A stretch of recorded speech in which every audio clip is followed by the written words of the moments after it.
వెటిక ములుగు జిల్లా ఏజెన్సీలోని వాజేడు వెంకటాపురం మండలాల్లో మంత్రి పొంగులేటి శ్రీనివాసరెడ్డి పర్యటించారు. పలు అభివృద్ధి కార్యక్రమాలకు మంత్రి శంకుస్థాపన చేశారు. రైతు వేదికలో ఇందిరమ్మ ఇళ్లకు అర్హులైన వారికి పట్టాలు ఇచ్చి ఇందిరమ్మ ఇంటి నమూనాను ప్రజలకు చూపించారు.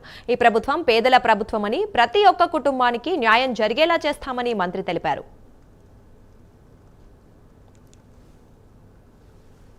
మొదట విడతగా 4.5 లక్షల ఇళ్లు ఏవైతే ఇస్తున్నామో దాంట్లో భాగంగా ప్రతి నియోజకవర్గానికి 3,500 ఇళ్లు ఇచ్చే దాంట్లో కార్యక్రమంలో మన వెంకటాపురం మండలంలో కూడా పాత్రాపురం గ్రామంలో ఇప్పుడు కొంతమందికి అర్హులైన పేదవాళ్లలో బహు పేదవాళ్ళకి ప్రతి ఇంటికి 5 లక్షల రూపాయల చొప్పున 4 విడతల్లో ఫౌండేషన్ కట్టడంతోనే 1 లక్ష రూపాయలు, కిటికీ లెవెల్ కట్టడంతోనే 1,25,000 రూపాయలు, స్లాబ్ వేయటంతోనే 1,75,000 రూపాయలు, పూర్తిగా కంప్లీట్ అయిన తర్వాత మిగిలిన 1 లక్ష, మొత్తం కలిసి 5 లక్షల రూపాయల స్కీము రాష్ట్ర వ్యాప్తంగా ప్రతి నియోజకవర్గానికి 3,500 మొదట విడత ఇవ్వటం జరుగుతుంది.